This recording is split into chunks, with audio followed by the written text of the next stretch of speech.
The Holland Bukit Timah GRC, Dr. Vincent Wijasinghe.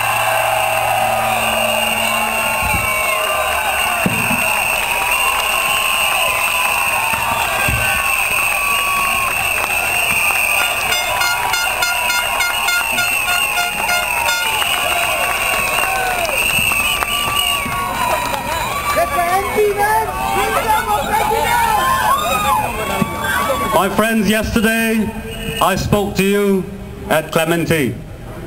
I would like to apologize to those of you who were there because the very poor weather caused the field to be very muddy. With your help, together with you, the SDP will get the PAP team out of Holland Bukit Timah. A team that has become non-existent in your lives, and when they do speak, I'm sorry to say, they have nothing to say to you. While we were at Ghim Moh Market yesterday lunchtime, Dr. Balakrishnan and his team were also there. But unfortunately, before we could go and say hello to him, he and his team ran away. Today he was at Rail Mall conducting an opening ceremony, probably his last. Again, he was afraid to say hello to our people there. But before I get into my speech, let me again apologize for the muddy ground yesterday and also today. The SDP can get Dr. Balakrishnan and his team out of Holland Bukit Timah. In fact, we already got him out of Ghim Moh and Rail Mall. But my friends, we cannot stop the rain, although we will have a policy paper on that very soon. But there is another thing we cannot do, which you have to do yourselves. The PAP has used, and we have heard Mr. Cheng give us a first-hand account of it, many, many methods over the last 52 years to frighten you. My teammates and I today have focused on this aspect of government in Singapore because that is the root of the PAP's power. Not the raising of the prices of your flats, not the stability that you guarantee rather than them, but the fear that they have put into our hearts over 52 years. In the 50s, they told our grandparents that if they didn't vote for the PAP, there would be colonial domination. In the 60s, they told us that if we didn't continue to support them, the communists would come down from Vietnam and there would be no more rice. In the 70s, they said we were susceptible to Euro-communists who would take over the government. And in the 80s, they accused So Lang, Vincent and their friends of a Marxist conspiracy to overthrow the state by force. In the 1990s, they told us our jobs were at stake if we voted for the opposition. And today they say to us that the values of our homes are at stake and that Mas Selamat might have escaped if they weren't in power. Mas Selamat did escape. Today, twice. Today they are telling us if we vote for the alternative parties, we will live to repent. But they didn't say how we would live to repent. I think they will regret it more. $3 million is a lot of salary to lose. But they didn't just tell us. They also showed us examples of how they deal with people who disagree with them. In the 1960s, they threw more than 100 people into jail, including Dr. Janil Puthucheary's father. Dr. Puthucheary is now their candidate in Pasir Ris, Punggol. In the 1970s and 80s, they put more people into jail, including Vincent and So Lang. None of these people did anything wrong. None of these people broke any laws.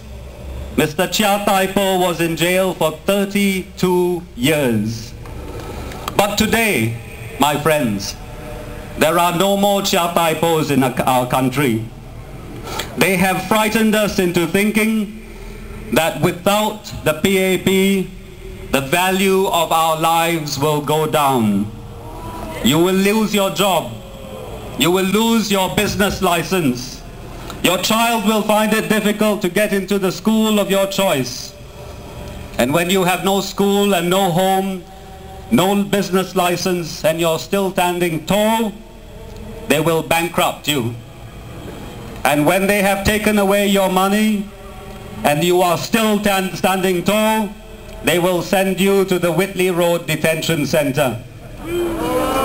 Now, I have listened very carefully to what Dr. Ang said earlier from a psychiatric point of view. Let's examine these statements. Are they really saying, is the PAP really saying that if Vincent Wijesinghe is in Parliament, that people are less likely to pay the price over valuation for your home?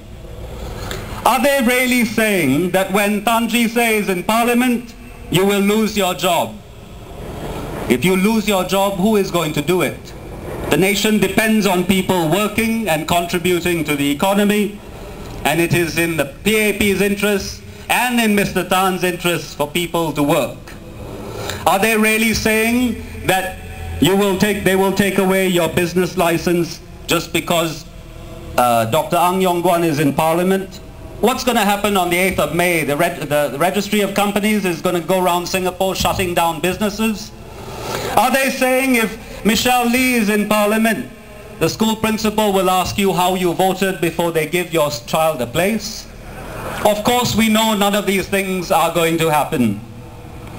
Because even when my teammates and I are in Parliament, the PAP itself will want to protect the value of their own investments, their own homes, their own directorships. People still believe that the vote is not secret. People believe the government will check who voted for whom. But then some people also believe in UFOs.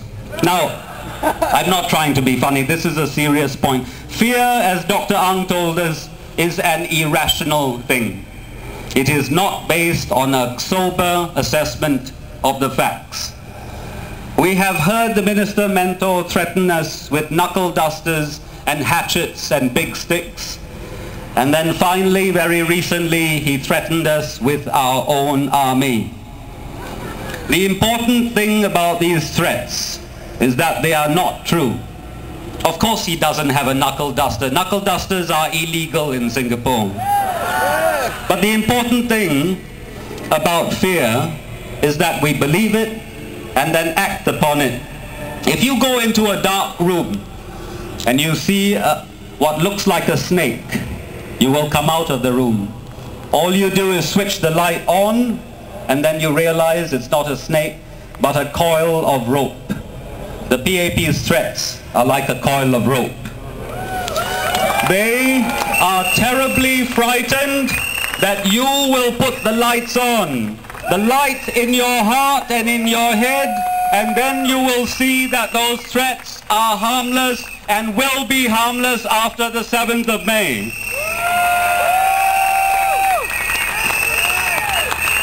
Information is the key. Once you know something, once you have felt something, it no longer frightens you. I am told by my colleague John Tan, who is a psychologist, this is cognitive behavior therapy. You change your mind, you get rid of your fear by acting as if the fear does not exist. Like the PAP, just a coil of old rope. In the last few months, people have been thanking me for my courage in standing up for the people of Singapore. My friends, I am not courageous. And all I did was to switch on the light. I asked myself, what if I voted for the opposition? I asked myself, what if I joined the opposition? Sylvia Lim has been in the opposition for a long time, and Lee Kuan Yew did not use his knuckles.